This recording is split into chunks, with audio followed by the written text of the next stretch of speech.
17 de dezembro, segunda-feira. Hoje começamos a novena de Natal, propriamente dita. Daqui 8 dias estaremos celebrando a festa do Natal.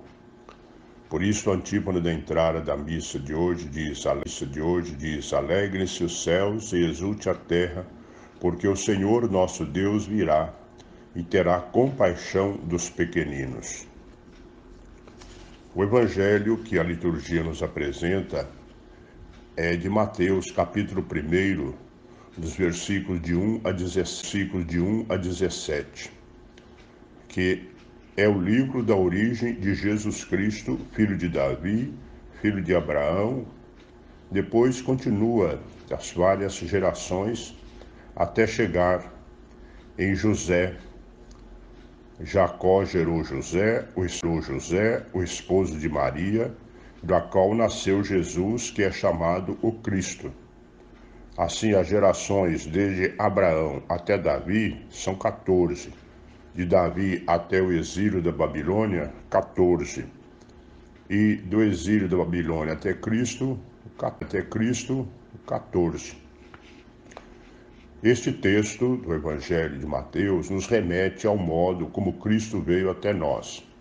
Sendo Deus, ele poderia ter vindo de muitas maneiras, mas, como cada um de nós, Jesus veio num determinado tempo, num determinado lugar, inserindo-se numa história e tradição particular, da qual também se tornou beneficiário, herdeiro e, a seu modo, continuador.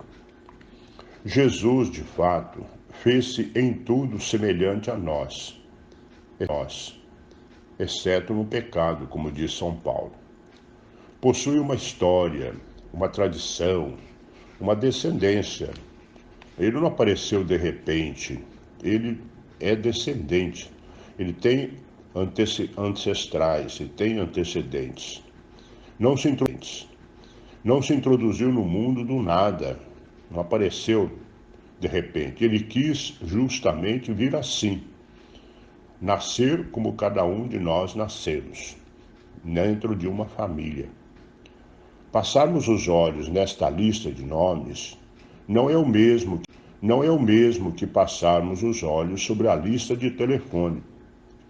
Essa lista indica como cada uma dessas pessoas foi importante para a história de Jesus.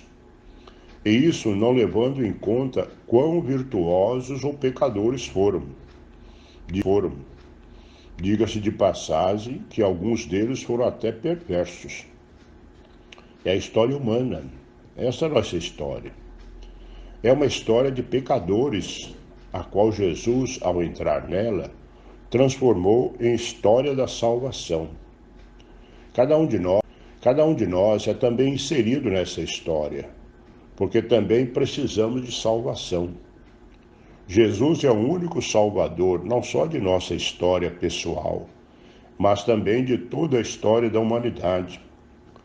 Toda essa lista que resume a história até Jesus,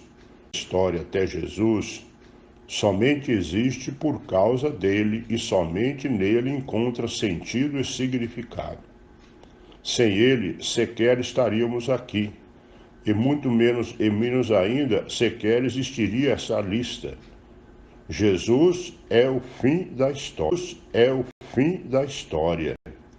Sem ele, a história não passa de um absurdo.